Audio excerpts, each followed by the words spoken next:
Welcome to My Irish Radio Music and Culture News, your connection to everything happening in the world of Irish music and culture. I'm Jamie Flanagan. Each episode will share the latest news from Ireland's vibrant music scene, from traditional and folk to rebel ballads, pub tunes, Celtic rock, and today's top Irish pop. We'll also bring you updates on festivals, cultural events, and people keeping Irish heritage alive around the world. And remember, My Irish Radio is more than just a station. It's your community, your soundtrack, your voice. You can listen 24/7 at myirishradio.com and through the links in the podcast description below. Here's the best part. You can be part of it. Host your very own show on My Irish Radio. Choose your playlist, share your stories, make My Irish Radio your Irish Radio. Let's get into what's happening this week in Irish music and culture. Today, we are taking a really granular look at what's coming out of Irish culture, music, and politics right now. And this isn't just, a list of events. It feels more like a dynamic portrait of a country that's in conversation with itself. Yeah, a conversation about its heritage versus, the demands of right now, modernization. Exactly. Our sources give us this incredibly rich snapshot.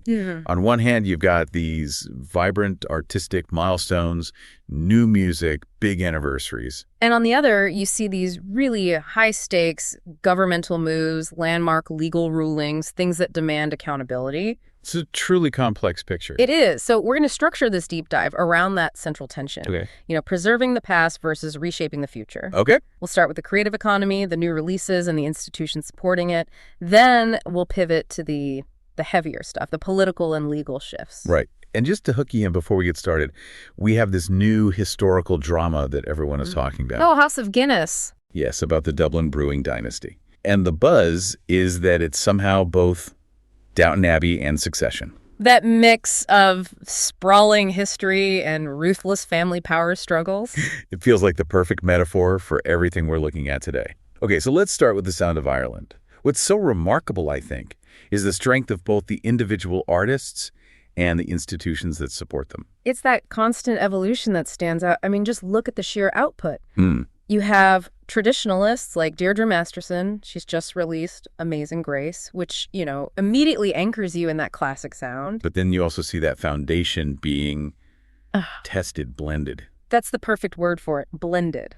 Take Alana Thornburg. She's known for being innovative, and she just dropped a collaborative track with the traditional group Faro. Which isn't just a crossover, it's a direct conversation between contemporary and traditional sounds. They're feeding off each other. Right. And that takes a huge amount of independent drive. You see that with artists like Aaron Ruth. Oh, her second self-funded album, right. Exactly. And the title itself, Traditions and Original Work, it tells you everything. It's about maintaining those classic songs while adding her own voice to the repertoire. That indie spirit is what fuels the whole creative machine. And it's not just fringe media covering this stuff. No, not at all. Mainstream voices are paying very close attention. Hot Press just compiled a list of new Irish songs. And the sheer velocity of talent it's huge. Absolutely. The list had everyone from high-energy acts like Brick Nasty to sophisticated singer-songwriters like L.B. Reddy. But they also featured Lankum, which I think tells you where traditional music sits globally now. For listeners who might not be familiar, can you explain Lankum's sound? Sure. They're often called Irish postfolk. It's dark, it's drone-heavy, and it's deeply rooted in traditional ballads, but with this modern, almost unsettling edge. Their inclusion shows how sophisticated that whole conversation has become. And this is where we connect that individual creativity back to institutional history. You can't have a vibrant future without acknowledging the bedrock. Right. The National Symphony Chorus Ireland is celebrating its 40th anniversary. 40 years. That is a huge institutional milestone. 4 decades of sustained artistic excellence. And at the same time, you have to invest in the future. Well, exactly. And the National Concert Hall just announced the winners of their 2025 Bursary Awards. Who were the recipients? 2 major names to watch. Violinist Sam Monadero Egan and soprano Deirdre Ereton. This is direct financial support to make sure that next generation can really dedicate themselves to their craft. That funding is just critical. And it's interesting to see how music then crosses into other arts. That's so. There's an upcoming fine art exhibition focused on the group Kneecap. Wow, okay. For a younger audience, Kneecap is this highly charged political rap group. often performing in Irish, seeing them as the subject of a fine art exhibition. It shows how quickly their cultural impact is evolving. And then you have the more established recognitions, of course. Belfast is getting ready to honor the legendary flautist James Galway. So in this one snapshot, you have everything. Reverence for figures like Galway, the institutional longevity of the chorus, the independent spirit of Aaron Ruth, and the contemporary edge of Kneecap. The whole ecosystem is just incredibly dense and vibrant. Okay, now we need to make a pretty sharp transition.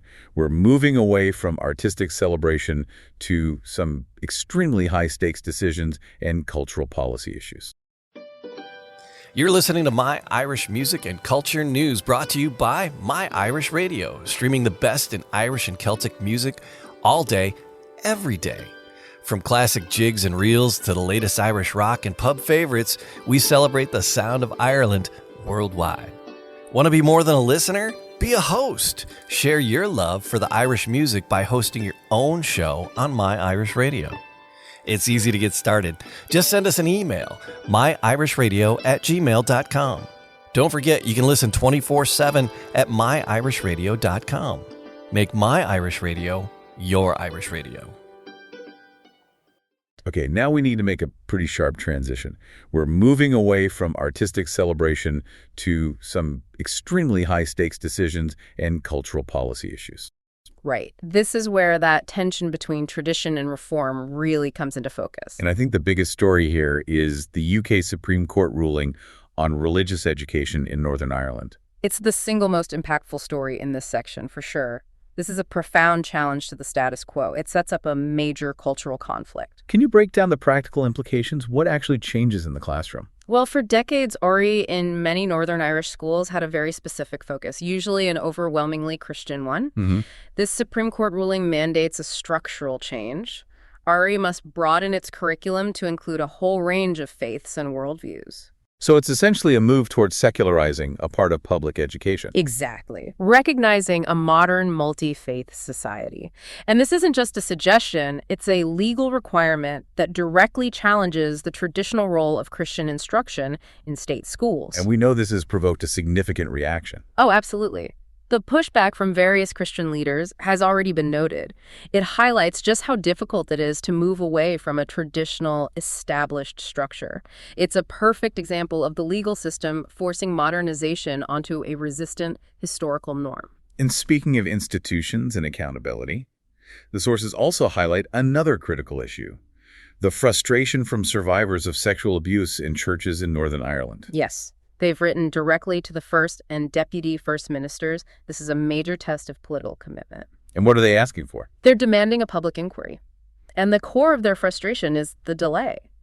No decision has been made on whether that inquiry will even happen. Which just amplifies the pain, I imagine. It does. This isn't just about recognition. It's about state accountability, about ensuring past failings are thoroughly investigated. The lack of a decision is really delaying any steps toward justice or repairing institutional trust. And if we connect that need for accountability to the government's investment strategy, we see some very concrete moves being made. Right. The Irish government has allocated a significant amount, $50 million, for new projects. And where is that money going? It's earmarked for regional development. So we're seeing funding for things like a new flight between Londonderry and Dublin to boost connectivity, and also cultural investment, like a new theater in Newry. That does raise a question about resource allocation, doesn't it? Prioritizing a domestic flight route and a theater.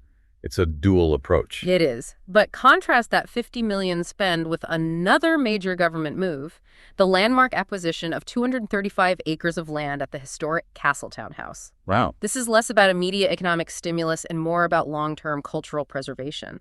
The government is literally investing in the physical foundation of the nation's heritage. That kind of acquisition, preserving physical heritage, it says a lot about state values. It really does. On the political front, we also saw a major change in financial leadership. Simon Harris is the new Irish finance minister, replacing Pascal Donohoe. And that shift has major implications. Donohoe was a long-standing figure, known for steering the country through a period of economic resilience. He's moving to a key role at the World Bank. So what does Harris taking over signal? It signals a new phase. Donohoe's priority was fiscal stability and international ties. Harris, well, his tenure will be closely watched for any shift. maybe a greater focus on domestic issues like housing or the cost of living, which are huge pressures right now. And before we move on, we should definitely acknowledge a recent cultural loss that was felt throughout the sources. The writer Manchan Magan, his contribution was just immense, especially through his travel writing and his deep, deep connection to the Irish language and the landscape. Events and a funeral service were held in tribute.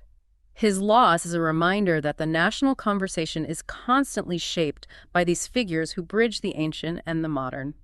So let's turn our attention back to the arts, specifically entertainment. Yeah. And that drama we mentioned earlier, House of Guinness. Right, the Dublin brewing dynasty. The critical praise is not just hype, it's very specific. Okay. When critics compare it to Downton Abbey, they're talking about this sweeping period detail, the historical settings, the class exploration. But the Succession comparison is where the real drama is.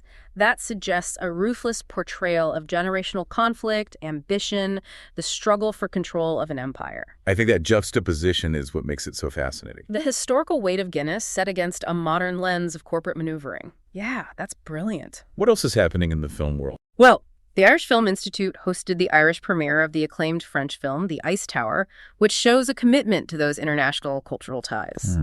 But, crucially, we also have news that filming has wrapped for the new Liam Neeson film. This one focuses on the profoundly difficult history of the Tuam Babies scandal. For any listeners who might not be fully aware of the background, could you just explain the gravity of that story? Of course. The Tuam Babies scandal involves a former mother and baby home where evidence suggests that hundreds of children, often born to unmarried mothers, died between 1925 and 1961. And were interred in unmarked graves. In unmarked graves with incomplete or falsified records. The fact that this film is being made shows that this tragic chapter of institutional history is moving into the mainstream cultural focus, forcing a national memory and reflection. Shifting to a more immediate, pragmatic concern. We have to look at the economy. Right. The sources present some data that really contradicts that optimistic tone of the $50 million infrastructure spend. What are the numbers? We got updated data showing the unemployment rate has reached 5.3% in the third quarter. And why is 5.3% significant? Because it's the highest level since 2021. It indicates that, despite strong overall GDP figures, there's friction in the labor market. The economy isn't absorbing workers as quickly as it was. And that rising unemployment puts direct pressure on public services, on cost of living. It makes those spending choices even more critical. Exactly. It really underlines that need for strategic investment versus, say, symbolic preservation. On a much quicker note, the draw was also held for Ireland's opponents in the FIFA World Cup 2026 qualifying playoffs. And we end this section with a very somber community focus. The vigils in Louth. Yeah, for the 5 young people who died in a tragic car crash. This kind of event, it always grounds the national conversation, doesn't it? It reminds you of the local resilience and collective grieving that underpins everything else we've been discussing. So if we synthesize all of this, Yeah. this immensely varied collection of sources, we come right back to that core tension we started with.